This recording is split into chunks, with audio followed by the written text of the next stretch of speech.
this is Jenny from Just Being Me, and you're listening to the Learning to Love Yourself podcast, the show that inspires you to put yourself first. Learning to love yourself on the path to happiness. Learning to love yourself on the path to happiness. So today on our podcast, we're meeting with Michelle Thomas. Hello, Jenny. So Michelle, tell us a little bit about your journey in life. Oh, well, I'll tell you something right from the off. I'm a fairly old lady. I'm loving being the age that I am. I'm almost 50. A lot of people would say that that's not old, but I'm embracing going into aging. And many, many moons ago, we're talking, well over 20 years ago, I decided to go into business for myself and become a stress manager. So basically, I learned lots of different techniques in stress management, the main one being hypnotherapy at a time where social media wasn't a thing, stress at work wasn't really a thing. It was really at the beginnings of it. And I got heavily involved and really interested in personal development, self-development, health, nutrition. I mean, even before then, it was something that was quite close to my heart. So that's probably why I got into it in the first place. And I did that for a few years. I worked one-to-one with a lot of clients on their issues and their problems, the kind of things that people present to hypnotherapy. But I found that beyond hypnotherapy, I loved the idea that people had a lot of power that they didn't realize. There was a lot that they could potentially do to make changes. And it wasn't all time consuming. It didn't cost a lot of money. It didn't take a lot of time and a lot of energy.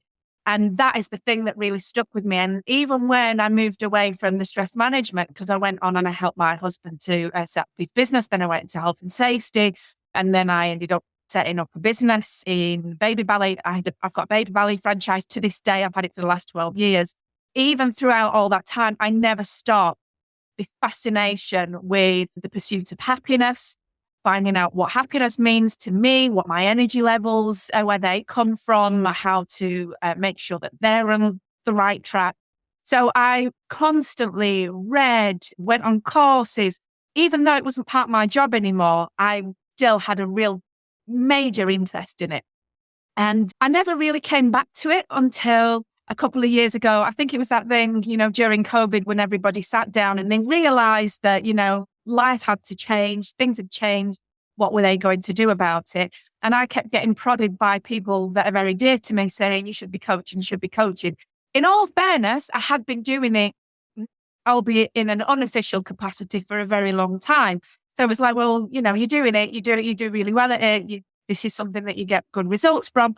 You can set yourself up as an example and maybe you should do it. And I'm going, nah, not for me. And then in the end, I had a eureka moment. It was like, well, yeah, why the heck not? I was sitting in a Zoom room full of business people and I thought, I can help these people. I sit here and I help them week in, week out on, marketing calls and things like that. And I do make a difference. So why shouldn't I be doing it? And that literally was when the Happy Business Club was born, because I thought that was the place where I really wanted to help people. So small business owners, people who are heart-led, purpose-driven, who want to lift the mood of the planet.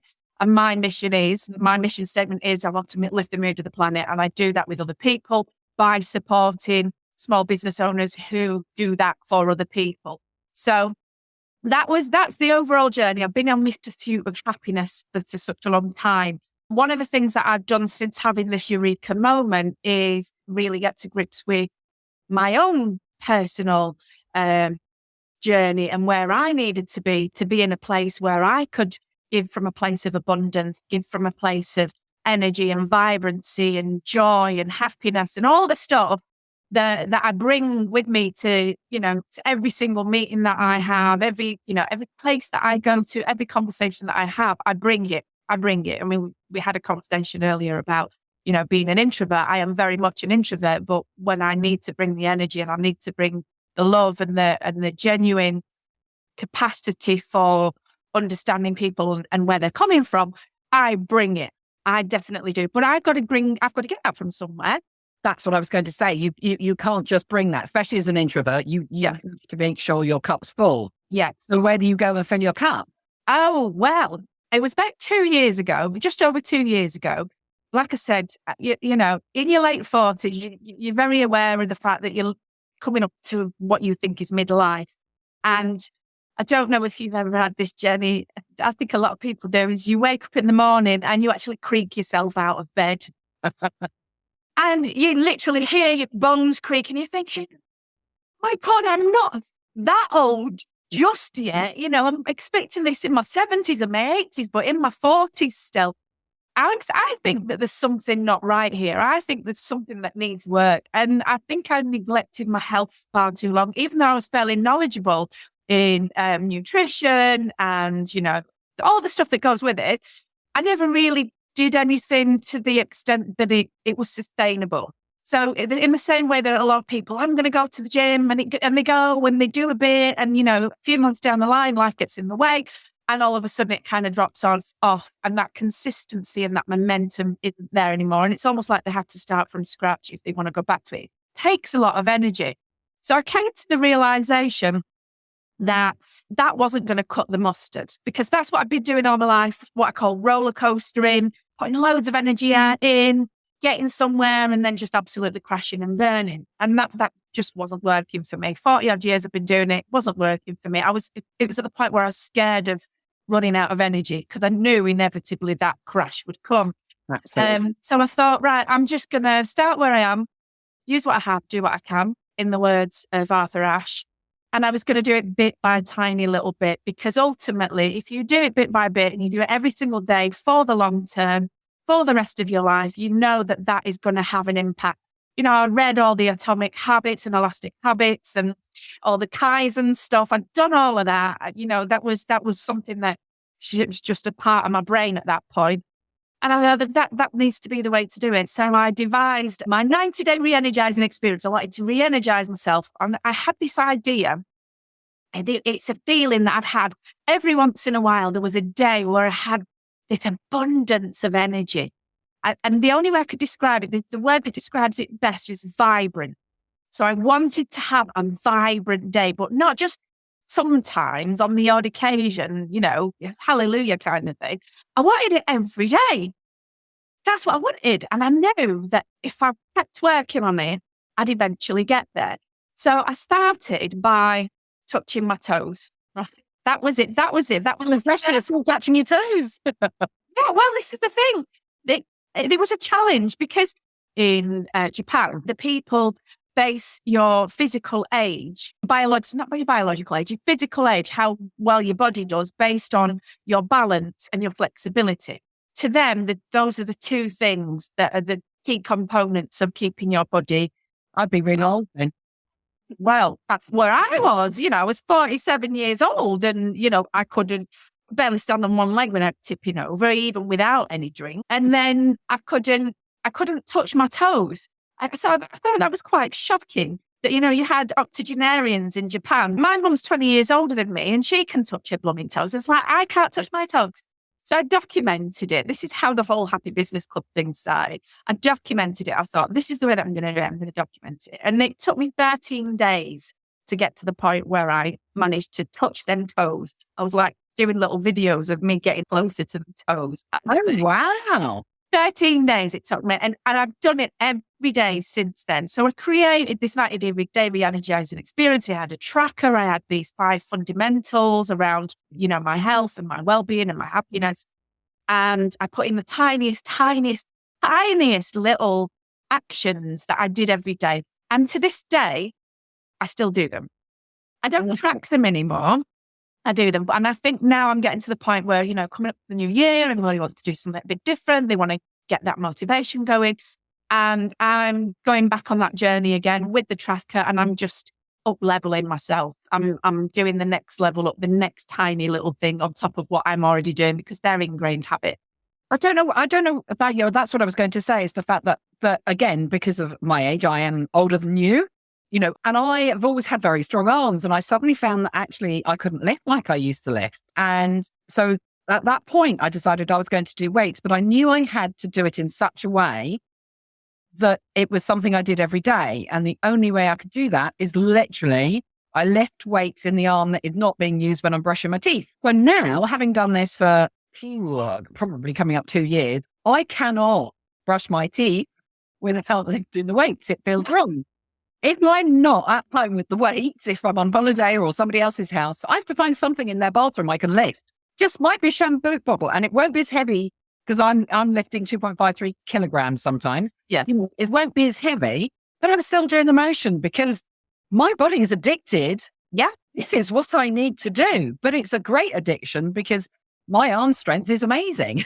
Plus, it doesn't take very long. Yes. You don't have to think about it. You don't have to pay for anything. You don't have to expend any kind of time because you're already doing the thing. And those are the best kind of habits and routines to create. And I think if more people started embracing that kind of like attitude towards health and self-care, because ultimately self-care is a fundamental part of health, then I think people just find it easier and accept that these little things actually do matter, because a lot of people do. They do say, oh, well, that doesn't matter. That's not going to do anything. I'm going to go for a walk 5 minutes down the road and back again. What's that going to do? Well, it's not going to do anything the first day, but after 100 days, do you think that that's not going to have an impact on your lung capacity, your stamina, your flexibility, your sleep, which then goes on to improve everything else? It improves your mood, it improves your resilience. And we know that people get that with the physical, but they don't necessarily get that with the mental. Yes. They do know, oh, I can't do this anymore. Oh, physically, I'm not able to do that. But actually we can do the same with our mental capacity, can't we? Absolutely. You can slow that aging process down as well. Yeah. And I think that is probably one of the things that I really love. I like the health, that started with the health thing, but there was a little bit in there because I deal with the 5 fundamentals. So when it came down to the biology of it was to restore your energy, to get yourself to a place where you can start filling up your cup, which is the easiest way to explain it. There's a couple of people that don't need as much sleep as others. They've got a certain syndrome that kind of prevents them from doing that. But, the vast majority of us that doesn't apply to us. So sleep is one of the major ones. Movement, and I say movement, not exercise, because every single movement counts. And why is it that people that fidget are always the ones that, tend to be in a slimmer body? Because they're constantly moving. And those movements actually mount up over time. Nourishment. So nourishment is not necessarily, eat clean eating and veganism and all this lot. Nourishment is making sure that your body has got the right vitamins and minerals and macros and everything that it needs. And hydration. Hydration is a really underutilized form of gaining energy because people don't understand hydration very well. They think you consume a ton of water and that'll do the job. But the fact of the matter is you consume a ton of water, your body doesn't necessarily use all that water properly. You need to be able to make sure that your body is in a fit state to be able to take that water to where it needs. So that's a key thing for me is the water intake, is that I take in a lot of water. So what is the right way to take water in and the right amount then? I think you just have to pair it with electrolytes. From all the research that I've done, there's a thing called, there's different states of water, isn't there? There's solid, liquid and gas.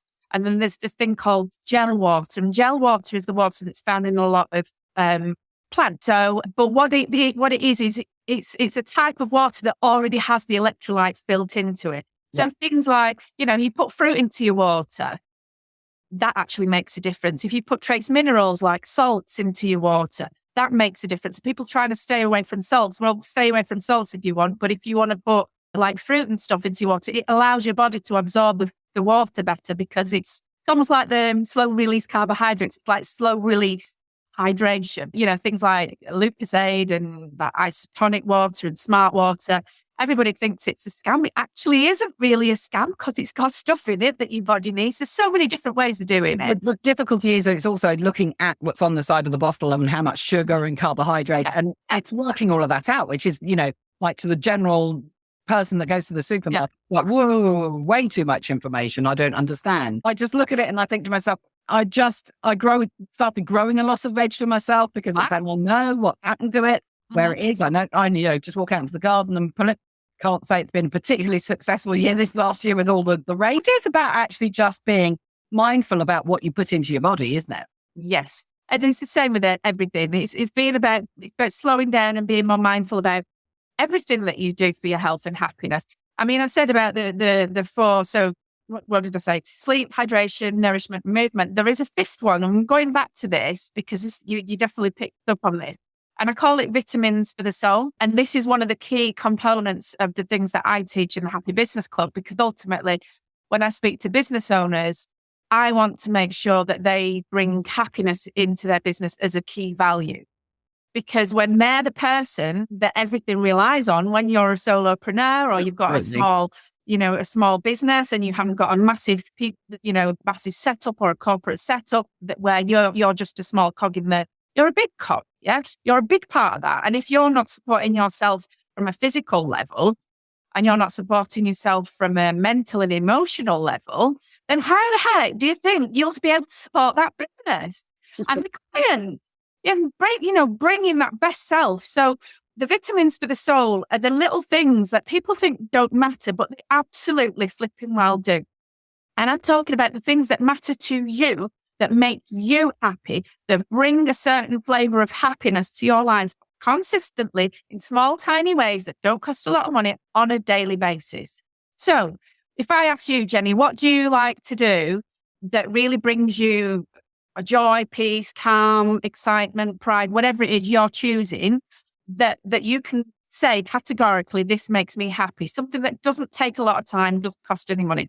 Can you think of anything off the top of your head? But the first thing that always comes to my mind is breath work. I love to do breath work. I love to work with my breath, and I love to feel the difference that it makes to my body. Yeah. And if I compare that with wandering around my garden and looking at beautiful things in my garden, fabulous. But if I have to do it whilst I'm sat in a car driving somewhere or in the supermarket, then so be it. That's the place that I will do it.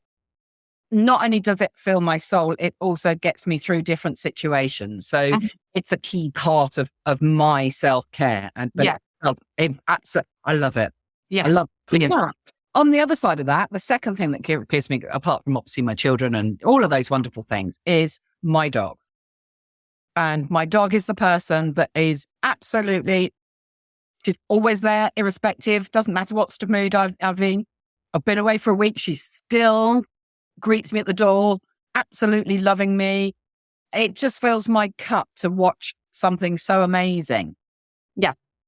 So she's actually not with me at the moment because the other thing is food is more important than me. The only thing that is more important than me, I will say, but she's hanging around waiting for some food out there.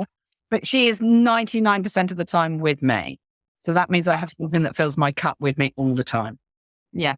And I think when you remember that it's those little things that make the biggest difference, then you have to remember that's going to be the thing that you go back to if you're not feeling up to par emotionally. We're talking emotionally here, not even mentally. We're talking about how you feel. If you feel a bit shitty, what you're going to do? You're going to go off. You're going to give your dog a cuddle. Sometimes even if I'm on a call on the computer, just looking down at her can actually make me go, oh, and it brings me back into that space in my head. So it's really important. Yeah. And so that's your example. Everybody's got a different one. I'm not a dog person. I don't have a dog, but I love to read first thing in the morning, because you wake up in the morning, your body's generally full of cortisol anyway. It eventually goes away. But I allow myself the time and the space to read. I read a lot of nonfiction. So all the things that I love to do, anything to do with science. I mean, this morning I started reading a book about aging. And so anything to do with science, so where I can learn new things, where I can see other people's perspectives, where I'm inspired. It creates the kind of energy that I want. It gets me out of bed in the morning. And then the next thing I do is I stick my music on and me and my son are dancing in our pajamas. Yeah. That, for 5 minutes every single day, lifts my mood quicker than anything else. Might not necessarily be for you, might not necessarily be for the other person, but I know that if that's the thing that I do every single day, the chances are that I am going to bring my best self to my business. I'm going to service my clients better. I'm going to bring it. I know I can bring it. It's a really strange thing, isn't it? And I hear it time and time again from my clients in the fact that actually I haven't got time for self-care. And then actually when they get down to it and we break into it, and it's generally around week 4 of working with me where they start coming back and going, I'm loving this self-care. I've got to do it. It's become an addiction. Yeah. And actually, by doing this, I'm getting more done. Yes. And it should be an addiction because there's nothing more important on this planet than looking after the body and the mind and the heart that you were given. If you start from that process of I don't have time, and then but you understand the fact that actually the more you give to yourself, the more you fill your cup up, the more you have to give to others. That's without depleting you and making you feel awful, because when you've got a cup full, it's the overflow you give, and then you go back and fill your cup up again and you give again from the overflow. That way you are more productive. You're a better wife, daughter, husband, boss, whatever you are. It's a really amazing thing. When somebody tells me that straight away, I'm just like, okay, we're going to go there. Right. And now we just need to work towards here where you will turn around and tell me how amazing this is. And it's just such a lovely process, isn't it? Working with people in that way. Oh, it totally is. It's one of the nicest things, because I think one of the other things we've got to remember is when there's a lot of talk around poor mental health these days, and people are getting more, they understand more what is actually happening. They're becoming more aware of it, and it's almost like they can put a label on it. And I don't disagree with labels at all. I think they can be very, very useful. But I think sometimes it can bring them to a point where they feel really frozen as to what they have the capacity to do about it. They don't realize that they actually have the capacity to do it. And when you break it down into the tiny things, and we call them vitamins to the soul, because they are like vitamins. You take your vitamin tablet every day, you might not notice it right this second, the effect that it has. But over time, it does strengthen your body. It does help things work better in your body. You don't really notice it until you sit down and actually work out, what the difference is between then and now. And I think when you do suffer with poor mental health, when you do struggle to get yourself, I call it down on the floor. When you're down on the floor and you're lying on your back and you've got no energy to give, and you've got no mental and emotional capacity to put back out into the world. And there's a lot of people that are in that position. I still believe that you have the power to do the very first thing, the very first step that will make you move to the next step. Quite often, somebody like me and somebody like yourself goes out there, you put your hand out and say, look, I believe in you. You can do this. Let's see what it is, that one thing. I don't care how depressed you are. If you've still got a breath in your body, there is something keeping you alive. If we can figure out what that help you with that and build on that, then that is where we go from there. And everybody has the capacity to do it. Everybody has the magic in them. I see it time and time and time again. You obviously do as well, Jenny. And it makes me very hopeful. It's giving me chills just talking about it, But it makes me very, very hopeful about this idea of lifting the mood of the planet, because I'm here, you're here. There's many people like us that do this kind of work. We're humans too. We have our off days, but we soldier on, we carry on, we do the best that we can, we lead by example.